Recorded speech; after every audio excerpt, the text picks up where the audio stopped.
السلام علیکم ورحمۃ اللہ وبرکاتہ۔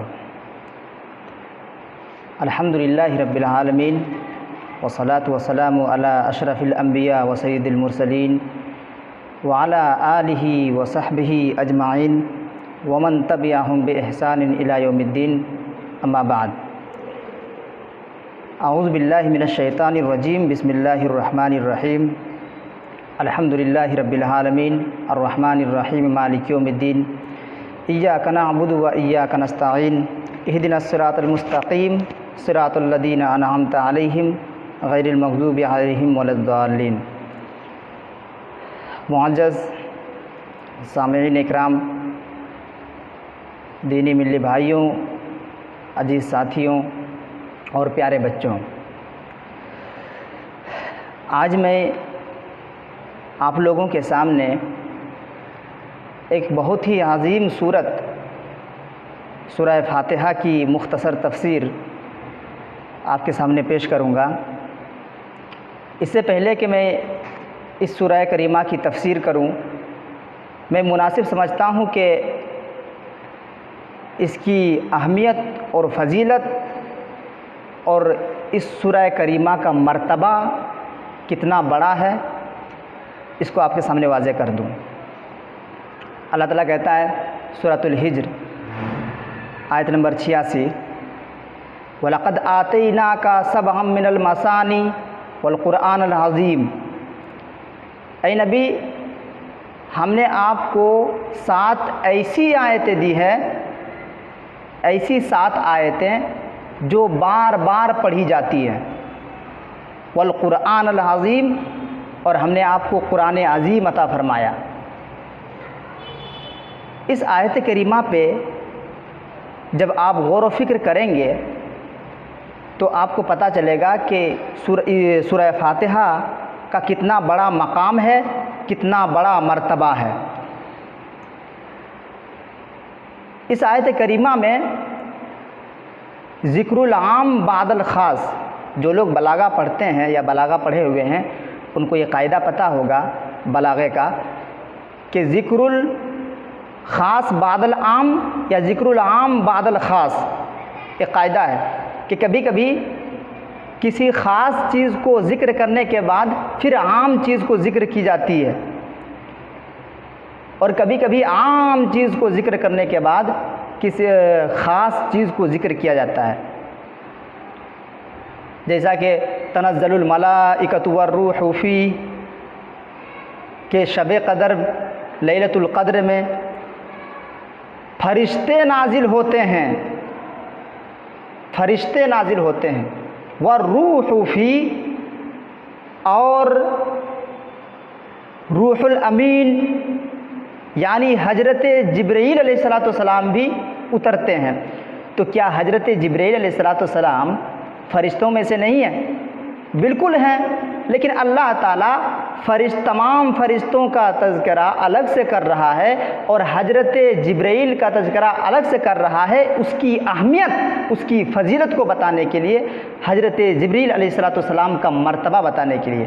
تو ایسے ہی دیکھیے اس آیت کریمہ میں سبعًا من المثانی، یعنی ایسی آیت، اے نبی ہم نے آپ کو ایسی آیت دی ہے جو بار بار پڑھی جاتی ہے، والقرآن العظیم، اور قرآن عظیم عطا کیا ہے۔ تو سبعًا من المثانی سے مراد سورہ فاتحہ ہے، اور سورہ فاتحہ کو الگ سے اللہ تعالیٰ ذکر کر رہا ہے اور پورے قرآن کو الگ سے ذکر کر رہا ہے، حالانکہ سورہ فاتحہ بھی قرآن کریم کی سورتوں ہی میں سے ایک سورہ ہے جی۔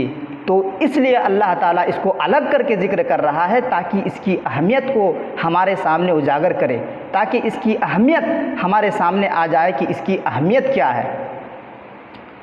تو سورہ فاتحہ کی بڑی اہمیت ہے۔ اللہ کے نبی صلی اللہ علیہ وسلم، بخاری شریف کی روایت ہے، اللہ کے نبی نے فرمایا لا صلاۃ لمن لم یقرأ بفاتحۃ الکتاب، کہ کوئی نماز اس وقت تک ہو ہی نہیں سکتی جب تک کہ اس نماز میں سورہ فاتحہ نہ پڑھی جائے۔ بغیر سورہ فاتحہ پڑھے کوئی نماز نہیں ہو سکتی، چاہے وہ نماز استسقاء ہو، نماز جنازہ ہو، فرائض ہو، نفل ہو، یا کوئی نماز ہو، بغیر سورہ فاتحہ کے پڑھے نہیں ہو سکتی۔ تو یہاں پہ لائے نفی جنس ہے، لائے نفی جنس، نماز کی پوری جنسیت کی نفی کی جا رہی ہے کہ کوئی نماز نہیں ہو سکتی بغیر سورہ فاتحہ کے پڑھے، پوری جنسیت کی نفی کی جا رہی ہے۔ لیکن احناف وغیرہ کے نزدیک یہ لائے نفی جنس نہیں، نفی جنس کے لیے نہیں بلکہ نفی کمال کے لیے نہیں ہے، نفی جنس کے لیے نہیں ہے، نفی کمال کے لیے ہے۔ یعنی ان لوگوں کے نزدیک نماز مکمل نہیں ہوگی لیکن نماز ہو جائے گی، مکمل نہیں ہوگی مگر ہو جائے گی۔ تو یہ لائے نفی جنس کے لیے ہے، کوئی نماز ہو ہی نہیں سکتی، جو صحیح مسئلہ ہے۔ اب آئیے اس سورہ کریمہ کی تفسیر آپ کے سامنے پیش کی جائے گی۔ اللہ تعالیٰ کہتا ہے الحمدللہ رب العالمین، تمام قسم کی تعریفات اس اللہ کے لیے ہے جو پوری دنیا کا رب ہے۔ اب الحمدو پر غور کیجئے، الحمدو کے اندر، الحمدو میں جو الف لام لگا ہوا ہے وہ بعض مفسرین کہتے ہیں کہ الف لام استغراق کے لیے ہے، اور بعض مفسرین نے کہا ہے کہ الف لام یہاں جنس کے لیے ہے۔ استغرق یستغرق، استغراق کا معنی ہوتا ہے گھیر لینا، یعنی اللہ کی جتنی تعریفات ہیں تمام تعریفات کو اس الف لام نے گھیر رکھا ہے۔ تمام تعریف اس اللہ کے لیے ہے جو سارے عالمین کا، پوری دنیا کا رب ہے۔ اور اگر جنس کے لیے مانیں تو یہ بھی صحیح ہے، یعنی تعریفات کی پوری جنسیت کو اس الف لام نے گھیر کر کے رکھا ہے۔ اسی لیے تو ہم جب ترجمہ کرتے ہیں تو تمام کا ترجمہ کرتے ہیں، تمام تعریفات، تمام قسم کی تعریفات اس اللہ کے لیے ہے جو ساری دنیا کا رب ہے۔ تو الحمد میں جو الف لام ہے یہ استغراق کے لیے اس کو آپ مانیں یا پھر جنس کے لیے مانیں، دونوں صحیح ہے۔ اب آگے آ رہا ہے اللہ، الحمدللہ، اللہ، اللہ کا کیا معنی ہے؟ الہ یا اللہ الہۃ فہو معلوہ، عبد یعبد عبادۃ فہو معبود۔ اللہ کا معنی معلوہ کا ہے، اور معلوہ یہاں معبود کے معنی میں ہے، وہ ذات جس کی عبادت کی جائے، وہ ذات جو عبادت کے لائق ہے، وہ ذات جو عبادت کے مستحق ہے۔ اللہ کا معنی وہ ذات جس کی عبادت کی جائے۔ لیکن مولانا ابوالکلام آزاد رحمہ اللہ نے اپنی کتاب ام الکتاب کے اندر ذکر کیا ہے اور اللہ کی تفسیر یوں کی ہے کہ اللہ کا معنی متحیر کا ہے۔ اللہ بمعنی متحیر، تحیر یتحیر، متحیر، وہ ذات جس کے بارے میں آپ غور و فکر کریں، وہ ذات جس کے بارے میں، جس کے کارنامے کے بارے میں آپ غور و فکر کرنا شروع کر دیں تو آپ حیرت میں پڑ جائیں گے، حیرت میں پڑ جائیں گے۔ مولانا ابوالکلام آزاد نے متحیر کا معنی کیا ہے کہ اللہ کا معنی متحیر ہے، اور متحیر وہ ذات جس کے کارنامے پر، جس کے افعال پر آپ غور و فکر کریں تو آپ حیرت میں پڑ جائیں گے۔ اور یہ معنی بھی صحیح ہے، کیونکہ اللہ کی ذات وہ ذات ہے کہ اللہ کی ذات پر جب آپ غور و فکر کرنے لگیں، اللہ کے کارنامے پر جب آپ غور و فکر کرنے لگیں تو یقیناً آپ حیرت میں پڑ جائیں گے، یقیناً حیرت میں پڑ جائیں گے آپ۔ اب مثال کے طور پر ایک غبارہ ہے، غبارے کے اندر کتنی ہوا ہے؟ ہوا یہ ایسی شے ہے جس کو گنا نہیں جا سکتا، جس کو گننا ممکن نہیں ہے۔ لیکن غبارے کے اندر کتنی ہوا ہے؟ دنیا کے اندر کوئی ایسی مشین ہے؟ دنیا کے اندر کوئی ایسی مشین، کوئی ایسا آلہ ہے جو غبارے کے اندر کی ہوا کو گن سکے، شمار کر سکے؟ کوئی مشین گن نہیں سکتی ہے۔ ایک گلاس پانی ہے، پانی کے اندر ایک ایک پانی کو الگ کر کے، حالانکہ پانی میٹیریل ناؤن ہے، یعنی ایسی چیز ہے جس کو شمار کرنا ممکن ہے ہی نہیں ہے، الگ الگ کر کے آپ گن نہیں سکتے اس کو، لیکن ایک گلاس کے اندر، ایک گلاس پانی کے اندر کتنے الگ الگ پانی ہیں، اس کی بھی گنتی اللہ کے یہاں موجود ہے۔ اللہ تعالیٰ نے اس کو بھی گن کر کے رکھا ہے، ان کو بھی شمار کر کے رکھا ہے۔ وَأَحْصَىٰ كُلَّ شَيْءٍ عَدَدًا، اللہ نے تمام کی تمام چیزوں کو گن گن کے اپنے پاس رکھا ہے۔ تو آپ جب اللہ کے کارنامے پر غور و فکر کریں گے تو یقیناً آپ حیرت میں پڑ جائیں گے، یقیناً آپ حیرت میں پڑ جائیں گے، اس میں کوئی شک نہیں ہے۔ تو متحیر کا معنی ابوالکلام آزاد نے جو کیا ہے، اللہ کا معنی متحیر، تو یہ بھی درست ہے، یہ بھی صحیح ہے۔ رب، الحمدللہ رب العالمین، اگلا لفظ آ رہا ہے رب۔ رب کا مطلب یہ ہے کہ وہ ذات جو پرورش کرے، وہ ذات جو تربیت کرے، پرورش کرے اپنی مخلوق کی۔ تو آپ غور کیجئے کہ ایک انسان بھی تربیت کرتا ہے، ایک انسان بھی پرورش کرتا ہے، اور اللہ رب العالمین بھی پرورش کرتا ہے، لیکن انسان کی پرورش میں اور اللہ کی پرورش میں بہت زیادہ فرق ہے۔ انسان کی پرورش میں اور اللہ کی پرورش میں فرق ہے۔ اللہ تعالیٰ کس طریقے سے پرورش کرتا ہے؟ اب دیکھیے، مچھلی ندی کے اندر، نہر اور سمندروں میں جو مچھلیاں دکھتی ہے، اس کو خوراک کون دیتا ہے؟ اس کو رزق کون دیتا ہے؟ ہم تو ندیوں میں جاتے ہیں اور مچھلی پکڑ کر کے لے کے چلے آتے ہیں، لیکن آپ کو پتہ ہے وہ مچھلی جو سمندر کے اندر، ندی کے اندر جی رہی ہے، اس کو بھی خوراک مل رہی ہے، وہ خوراک کہاں سے آ رہی بھائی؟ وہ خوراک اللہ تعالیٰ اس کو دے رہا ہے۔ کوئی بھی مچھلی بھوکے نہیں مرتی۔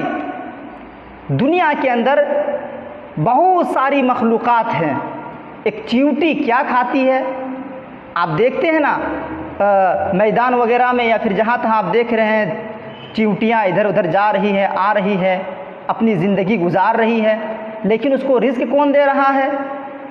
کون ہے جو اس کو پال رہا ہے؟ کون ہے جو اس کا رزق مہیا کر رہا ہے؟ اللہ ہے۔ اللہ رب العالمین سب کو رزق دے رہا ہے۔ ایک معمولی سی چیونٹی کو، جہاں انسان کو رزق دے رہا، وہیں ایک معمولی سی چیونٹی کو بھی رزق دینے والا وہی رب ہے۔ اب غور کیجئے، اللہ کی ربوبیت، اللہ کی پرورش کس طریقے سے ہوتی ہے۔ اب غور کیجئے گا، میں نے خود اپنی آنکھوں سے دیکھا ہے کہ ایک لکڑی کے اندر بالکل سوراخ نہیں ہے، لیکن جب لکڑی کاٹی جاتی ہے تو اندر سے ایک کیڑا نکلتا ہے، کہیں سوراخ نہیں ہے اور کیڑا نکلتا ہے، اور وہ بھی زندہ۔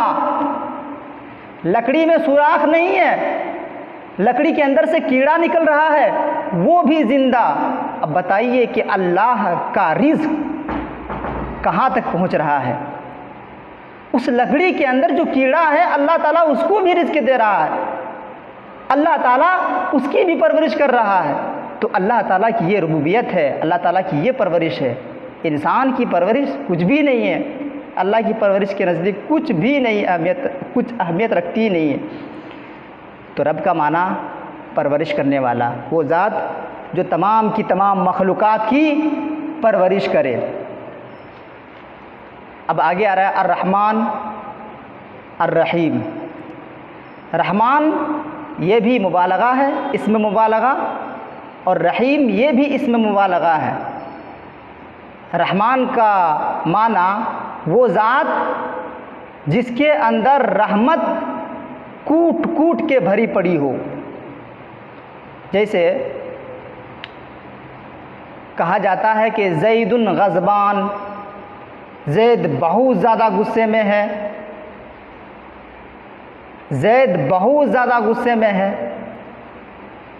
تو یعنی زید کے اندر غصے کی انتہا، غصہ انتہا کو پہنچ چکا ہے، زید بہت زیادہ غصے میں ہے، زید کا غصہ انتہا تک پہنچ چکا ہے۔ غصے کے مارے وہ تھرتھرائے جا رہا ہے، غصے کے مارے وہ کانپے جا رہا ہے، غصہ اس کا غصہ انتہا تک پہنچ چکا ہے۔ تو ایسی سچویشن میں کہا جاتا ہے کہ زید غضبان، زید بہت زیادہ غصے میں ہے۔ تو غضبان، فعلان، رحمان، یہ رحمان وہ ذات جس کے اندر بہت زیادہ رحمت پائی جائے، وہ ذات جو بہت زیادہ رحم کرے، بہت زیادہ رحم کرے۔ اور رحمان یہ تمام کے تمام لوگوں کے لیے خاص ہے، چاہے وہ مومن ہو یا کافر ہو۔ یعنی اللہ تعالیٰ رحمان ہے کس اعتبار سے؟ اس اعتبار سے کہ اللہ تعالیٰ مومنوں پر بھی رحم کرتا ہے، کافروں پر بھی رحم کرتا ہے۔ یعنی دنیاوی اعتبار سے مومنوں پر بھی رحم کرتا ہے، کافروں پر بھی رحم کرتا ہے۔ جو اللہ کی عبادت کر رہا ہے اس پر بھی رحم کرتا ہے، اور جو اللہ کی عبادت نہیں کر رہا ہے اللہ تعالیٰ اس پر بھی رحم کر رہا ہے۔ جی، اللہ کی رحمت اس پر بھی ہے، کیونکہ اگر اللہ کی رحمت کسی بھی دنیا میں کسی بھی انسان یا کسی بھی مخلوق کے سر سے اللہ کی رحمت الگ ہو جائے، اللہ کی رحمت ہٹ جائے تھوڑی دیر کے لیے، تو وہ مخلوق، وہ انسان فوراً وہیں ختم ہو جائے گا، وہ انسان فوراً وہیں ختم ہو جائے گا اگر اللہ کی رحمت تھوڑی دیر کے لیے، ایک لمحے کے لیے اس سے الگ ہو جائے تو۔ اب دیکھیے اللہ تعالیٰ جہاں موسیٰ کو رزق دے رہا تھا وہیں فرعون کو بھی رزق دے رہا تھا۔ اللہ تعالیٰ جہاں ہمارے آخری نبی محمد صلی اللہ علیہ وسلم کو رزق دے رہا تھا وہیں ابو جہل، ابو لہب کو بھی رزق دے رہا تھا۔ اللہ تعالیٰ جہاں نوح علیہ السلام اور اس پر ایمان لانے والی قوم کو رزق دے رہا تھا وہیں جو کافر لوگ تھے، نافرمان لوگ تھے، اس کو بھی رزق دے رہا تھا۔ تو اللہ تعالیٰ اس اعتبار سے رحمان ہے۔ اور رحیم کس اعتبار سے ہے؟ رحیم اس اعتبار سے ہے کہ اللہ تعالیٰ مومنوں پر رحم کرے گا کل قیامت کے دن۔ یہ رحیم خاص ہے مومنوں کے لیے، کل قیامت کے دن اللہ تعالیٰ رحم کرے گا مومنوں پر، اپنی رحمت کے ذریعے جنت میں داخل کرے گا، اس اعتبار سے اللہ تعالیٰ رحیم ہے۔ اب آگے آئیے، مالک یوم الدین، وہ یوم جزا و سزا کے دن کا بھی مالک ہے، یوم جزا و سزا کا بھی مالک ہے۔ یعنی اس دن جس دن اپنے بندوں کو بدلہ دے گا، ان کے کارنامے کا بدلہ دے گا، جو بندے نے کیا ہے اس کا بدلہ دے گا، اللہ تعالیٰ اس دن کا بھی مالک ہے۔ اب غور کیجئے، اللہ تعالیٰ پہلے کہہ رہا الرحمن الرحیم، الرحمن الرحیم، اللہ تعالیٰ بہت زیادہ رحم کرنے والا ہے۔ الرحمن الرحیم میں ترغیب ہے اور مالک یوم الدین میں ترہیب ہے۔ اللہ تعالیٰ ایک طرف اپنی رحمت کی امید دلا رہا ہے اور ایک طرف ڈرا بھی رہا ہے کہ کہیں بندہ ایسا نہ ہو کہ اللہ تعالیٰ کو رحمان اور رحیم مان کر کے، اللہ تعالیٰ کو رحمان اور رحیم جان کر کے کہیں ایسا نہ ہو کہ بندہ گناہ پہ گناہ کیا جائے۔ جی، اللہ تعالیٰ بہت زیادہ رحم کرنے والا ہے، یہ سوچ کر کے کوئی گناہ نہ کرے، کیونکہ اللہ تعالیٰ آگے مالک یوم الدین بھی کہہ رہا ہے کہ اللہ تعالیٰ اگر رحم کرنے والا ہے تو اللہ تعالیٰ پکڑنے والا بھی ہے۔ اللہ تعالیٰ اگر اپنے بندوں پر رحم کرتا ہے تو اللہ تعالیٰ پکڑتا بھی ہے، اللہ تعالیٰ مواخذہ بھی کرتا ہے۔ تو اسی لیے ہوشیار، یہ مت سمجھنا کہ اللہ تعالیٰ رحمان ہے، رحیم ہے، اللہ تعالیٰ رحم کرنے والا ہے تو اس کی پکڑ ہی نہیں ہے۔ ان بطش ربک لشدید، تیرے رب کی پکڑ بڑی سخت ہے۔ تیرا رب جب پکڑ لے تو بہت ہی خطرناک اور بہت ہی سختی کے ساتھ پکڑتا ہے۔ اسی لیے دھوکے میں نہ پڑنے کا، دھوکے میں نہیں پڑنا ہے کہ اللہ تعالیٰ تو رحمان رحیم ہے ہی، چلو چوری کرتے ہیں، چلو ڈکیتی کرتے ہیں، چلو فلاں گناہ کر لیتے ہیں، اللہ تعالیٰ تو رحیم ہے۔ ایسے دھوکے میں نہیں رہنے کا، ایسے دھوکے میں نہیں پڑنا ہے۔ تو مالک یوم الدین، اللہ تعالیٰ ایک طرف الرحمن الرحیم کہہ کر کے ترغیب دلا رہا ہے کہ اللہ کی رحمت بہت وسیع ہے، اللہ تعالیٰ رحم کرنے والا ہے، اور ایک طرف ڈرا بھی رہا ہے کہ اللہ تعالیٰ اگر بہت زیادہ رحم کرنے والا ہے تو گناہ پہ گناہ نہیں کیے جانے کا، ڈرنا بھی ہے کیونکہ اللہ تعالیٰ مواخذہ بھی کرنے والا ہے۔ تو مالک یوم الدین، ایاک نعبد و ایاک نستعین، ہم تیری ہی عبادت کرتے ہیں اور تجھ ہی سے مدد طلب کرتے ہیں، ہم تیری ہی عبادت کرتے ہیں اور تجھ ہی سے مدد طلب کرتے ہیں۔ یہاں پہ غور کرنے کی بات ہے، غور کرنے کا مقام ہے ایاک نعبد پر۔ تقدیم ما حقہ التاخیر یفید الحصر، یا تقدیم ما حقہ تاخیر ما حقہ التقدیم یفید الحصر، وہی مطلب ہے کہ اگر کسی لفظ کی جگہ بعد میں ہے اور اس کو پہلے لایا جائے تو اس میں تاکید اور حصر کا معنی پایا جاتا ہے۔ ایاک نعبد، ایاک یہاں پہ مفعول بھی ہے اور نعبد فعل فاعل ہے۔ دیکھیے مفعول بھی کو پہلے لایا جا رہا ہے، حالانکہ مفعول کی جگہ فعل فاعل کے بعد ہے، لیکن مفعول کو پہلے لایا جا رہا ہے تاکید کے لیے، تاکہ اس میں حصر کا معنی پایا جائے۔ اور اسی لیے تو ہم اس کا ترجمہ کرتے ہیں، ہم تیری ہی عبادت کرتے ہیں، ہم تیری ہی عبادت کرتے ہیں۔ تو یہ ہی جو تاکید کے لیے آپ اردو میں ہی لاتے ہیں، ہم تیری ہی عبادت کرتے ہیں، یہی تقدیم ما حق التاخیر یفید الحصر، کہ اگر کسی لفظ کسی جملے کی جگہ پہلے ہو اس کو بعد میں لایا جائے یا بعد میں ہو اور اس کو پہلے لایا جائے تو وہاں پہ تاکید اور حصر کا معنی پایا جاتا ہے۔ ہم تیری ہی عبادت کرتے ہیں، وَإِيَّاكَ نَسْتَعِينُ، اور ہم تجھ ہی سے مدد طلب کرتے ہیں۔ تو تاکید ہے، یعنی اے اللہ تیرے سوا کوئی معبود برحق ہے ہی نہیں، اے اللہ تیرے سوا کوئی اس لائق نہیں ہے کہ اس کی عبادت کی جائے، تیرے سوا کوئی اس لائق نہیں ہے کہ اس کے سامنے سر کو جھکایا جائے، تیرے سوا کوئی اس لائق ہے ہی نہیں کہ اس کے سامنے جا کر کے اس سے دعا کی جائے، تیرے سوا کوئی اس لائق ہے ہی نہیں۔ یعنی تمام کی تمام عبادتیں، ہر قسم کی عبادتیں تیرے ہی لیے ہے، ہم ہر طرح کی عبادتیں تیرے ہی لیے کرتے ہیں۔ تو ایاک نعبد و ایاک نستعین۔ اب دیکھیے بہت سارے ایسے اپنے آپ کو مسلمان کہنے والے بہت سارے ایسے فرقے ہیں جو ایاک نعبد و ایاک نستعین اپنی نماز میں پڑھتے بھی ہیں اور لمبی لمبی چادریں لے کر کے، قیمتی قیمتی چادریں لے کر کے بابا کی درگاہ میں بھی پہنچ جاتے ہیں۔ ایاک نعبد و ایاک نستعین اپنی نماز میں پڑھ رہے ہیں اور جا کر کے بابا کی قبر میں پڑھ کر کے بیٹھ کر کے بابا سے دعا کر رہے ہیں، بابا سے دعا کر رہے ہیں کہ بابا تیرے در پہ آیا ہوں تو جھولا جھولی بھر کے جاؤں گا، کچھ دے دے، میری اولاد بیمار ہے اس کو شفا دے دے، میرے گھر میں برکت نہیں ہو رہی ہے، کچھ ایسا کام کر کہ میرے گھر میں برکت ہونے لگے، میرا فلاں کام رکا ہوا ہے، تو ہی ہے سب کرنے والا، تو ہی کچھ کر، میرا فلاں کام رکا ہوا ہے۔ تو یہ عبادت ہے، غیر کے سامنے جا کر کے دعا کرنا، قبر کے سامنے جا کر کے دعا کرنا، یہ عبادت ہے۔ اور عبادت آپ انجام دے رہے ہیں ایک قبر میں جو بابا پڑا ہوا ہے، جس کا خود کا پتہ نہیں ہے کہ اس کا حشر کیا ہو رہا ہے، قبر میں وہ اس کو عذاب ہو رہا ہے یا کیا ہو رہا ہے، تم کو تو کچھ پتہ ہی نہیں ہے کیونکہ وہ مردہ پڑا ہوا ہے، اور اس کے سامنے جا کر کے دعا کرنا، نعوذ باللہ، یہ اسلام نہیں ہے، یہ اسلام نہیں ہے۔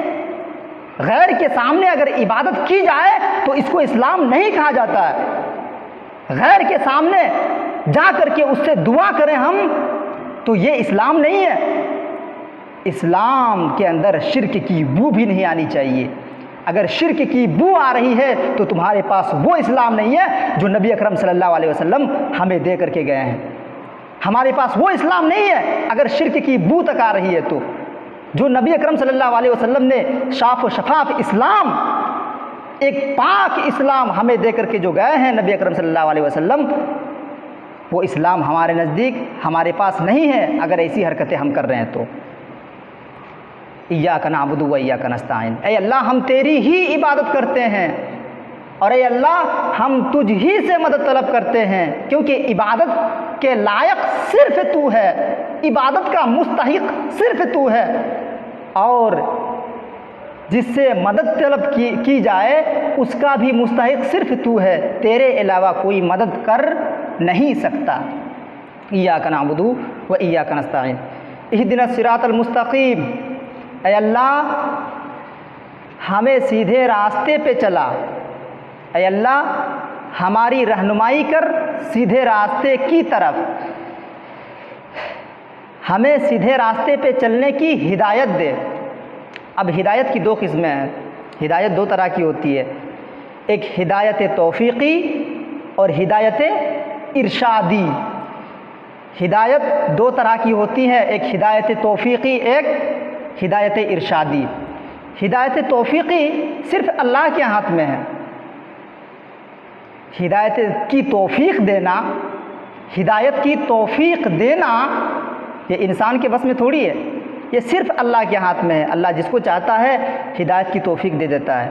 یہی وجہ ہے کہ نبی اکرم صلی اللہ علیہ وسلم جب آپ کے پیارے چچا حضرت ابو طالب کی وفات مرض الموت میں مبتلا تھے، قریب تھا کہ وہ اس دنیا سے چلے جائے، اللہ کے نبی صلی اللہ علیہ وسلم اپنے چچا کے پاس جا کر کے اور کہہ رہے ہیں کہ چچا میرے کان میں لا الہ الا اللہ پڑھ دو، مسلمان ہو جاؤ، یہ تیرا بھتیجا اللہ کے سامنے گواہی دے گا کہ اے اللہ میرے چچا نے لا الہ الا اللہ پڑھا تھا، میرے چچا مسلمان ہو کر کے مرے، میرے چچا مسلمان ہو کر کے آپ کے پاس آئے، میں کل قیامت کے دن اللہ کے وہاں گواہی دوں گا، میرے چچا میرے کان میں لا الہ الا اللہ پڑھ دو۔ اللہ تعالیٰ کہتا ہے انک لا تہدی من احببت، اے نبی جس کو آپ چاہیں ہدایت نہیں دے سکتے ہیں، ہدایت نہیں دے سکتے ہیں، ہدایت کی توفیق آپ کے ہاتھ میں نہیں ہے، ہدایت کی توفیق تو صرف میں دینے والا ہوں۔ آپ رہنمائی کر سکتے ہیں، آپ ہدایت کی طرف توحید کی طرف بلا سکتے ہیں، اس کو اسلام کی طرف بلا سکتے ہیں، لیکن اسلام لانے کی توفیق دینا یہ میرے ہاتھ میں ہے، یہ میری مٹھی میں ہے۔ تو ہدایت ارشادی یہ انبیاء وغیرہ کے انبیاء کرام یا پھر عام علماء کرام وغیرہ جو لوگوں کو صحیح حق کی طرف، صحیح کاموں کی طرف، اچھے کاموں کی طرف، نماز روزہ حج زکوٰۃ وغیرہ کی طرف جو بلاتے ہیں، یہ ہدایت ارشادی ہے، اور یہ انسان کے ہاتھ میں ہے۔ انسان ہدایت کی طرف رہنمائی کر سکتا ہے، ہدایت کی توفیق نہیں دے سکتا، توفیق صرف اللہ کے ہاتھ میں ہے۔ اہدنا الصراط المستقیم، اے اللہ ہمیں صراط مستقیم کی ہدایت دے، ہمیں صراط مستقیم کی طرف، سیدھے راستے کی طرف رہنمائی ہماری کر۔ اب دیکھیے صراط مستقیم، صراط مستقیم وہ راستہ جو بالکل سیدھا ہے، اور اسی راستے پر ہمیشہ شیطان بیٹھا ہوا رہتا ہے۔ شیطان نے وعدہ کیا اللہ تعالیٰ سے کہ اے اللہ میں تیرے سیدھے راستے پہ ہمیشہ بیٹھا ہوا رہوں گا، لَأَقْعُدَنَّ صِرَاطَكَ الْمُسْتَقِيمَ، قرآن کی آیت، لَأَقْعُدَنَّ صِرَاطَكَ الْمُسْتَقِيمَ، اے اللہ میں تیرے سیدھے راستے پہ، تیری جو سیدھی راہ ہے اس پر میں بیٹھے رہوں گا اور تیرے بندوں کو بہکاتا رہوں گا۔ جی جو بھی اس راستے پہ چلے گا میں اس کو بہکاتا رہوں گا، جو بھی نماز پڑھنے جائے گا میں اس کو بہکاتا رہوں گا، جو بھی شرک کو چھوڑ کے توحید کی طرف جائے گا میں اس کو کھینچ کے شرک کی طرف لاتا رہوں گا، جو بھی تیرا بندہ تیری عبادت کرے گا چاہے جس قسم کی بھی عبادت ہو میں اس کو اس عبادت سے روکتا رہوں گا۔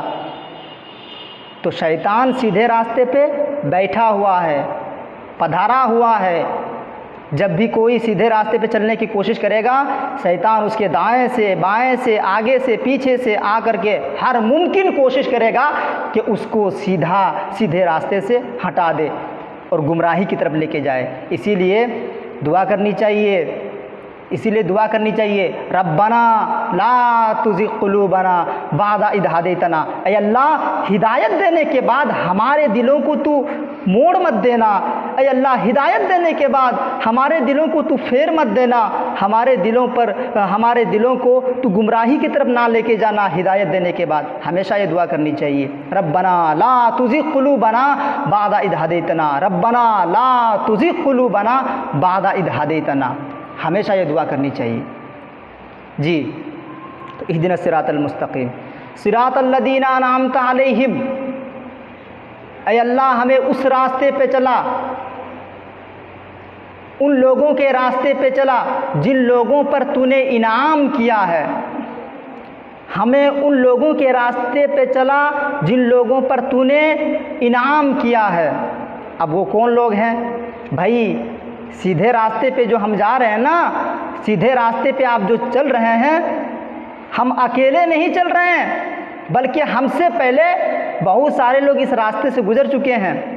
ایسا نہیں ہے کہ پہلی مرتبہ ہم اس راستے میں جا رہے ہیں تو ہو سکتا ہے کہ اس راستے میں خطرہ ہو سکتا ہے کہ یہ راستہ صحیح نہ ہو، نہیں، اس راستے پہ پہلے کون کون لوگ گزر چکے ہیں؟ اللہ تعالیٰ کہتا ہے وَمَن يُطِعِ اللَّهَ وَالرَّسُولَ فَأُولَٰئِكَ مَعَ الَّذِينَ أَنْعَمَ اللَّهُ عَلَيْهِمْ مِنَ النَّبِيِّينَ وَالصِّدِّيقِينَ وَالشُّهَدَاءِ وَالصَّالِحِينَ، جو شخص اللہ اور اس کے رسول کی اطاعت کرتا ہے وہ ان لوگوں کے ساتھ ہوگا قیامت کے دن جن لوگوں پر ہم نے انعام کیا ہے، اور وہ لوگ کون ہیں؟ انبیاء اکرام ہیں، من النبیین والصدیقین، اور صدیقین حضرات ہیں، والشہداء، اور شہداء حضرات جو اللہ کی راہ میں شہید ہو گئے، والصالحین، اور نیک کار لوگ جو بھی گزر چکے ہیں،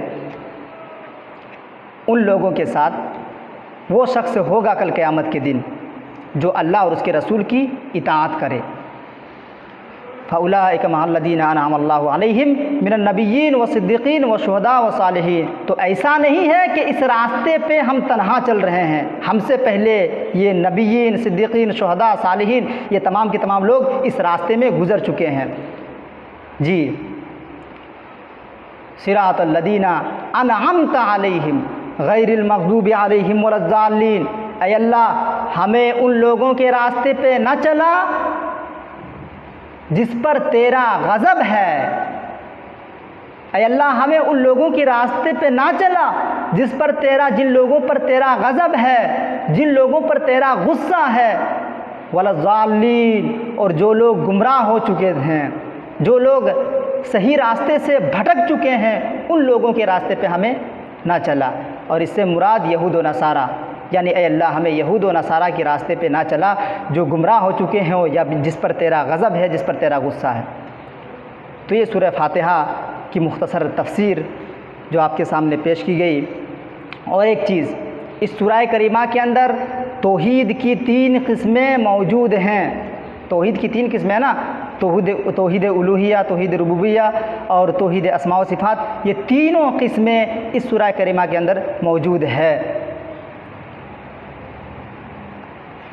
جب اس سورہ کریمہ کو آپ غور سے پڑھیں گے تو توحید کی تینوں قسمیں اس سورہ کریمہ کے اندر آپ کو مل جائیں گے۔ تو یہ بہت ہی عظیم صورت ہے، اور ہم سب کو پتہ ہے کہ یہ کتنی عظیم صورت ہے، یہ اس کا مرتبہ، اس کا مقام کتنا بڑا ہے کہ ہر وہ نماز میں اس صورت کو پڑھنا لازمی ہے۔ اگر کوئی شخص اس صورت کو نہیں پڑھتا ہے، اس سورہ کریمہ کو اپنی نماز میں نہیں پڑھتا ہے تو اس کی نماز نہیں ہوگی۔ لا صلاۃ لمن لم یقرأ بفاتحۃ الکتاب، اس شخص کی کوئی نماز ہے ہی نہیں جو اپنی نماز میں سورہ فاتحہ نہ پڑھے۔ آخر میں اللہ تعالیٰ سے دعا کرتا ہوں کہ اللہ تعالیٰ ہمیں سیدھے راستے پہ چلائے اور ہر طرح کی برائیوں سے، ہر طرح کے گناہوں سے ہمیں دور رکھے، اور صراط مستقیم جو کہ انبیاء اکرام اور شہداء و صالحین اور صدیقین کا راستہ ہے، اللہ تعالیٰ ہمیں صراط مستقیم پہ چلائے اور ہر طرح کی گمراہیوں سے ہمیں محفوظ رکھے۔ آمین۔ والسلام علیکم ورحمۃ اللہ وبرکاتہ۔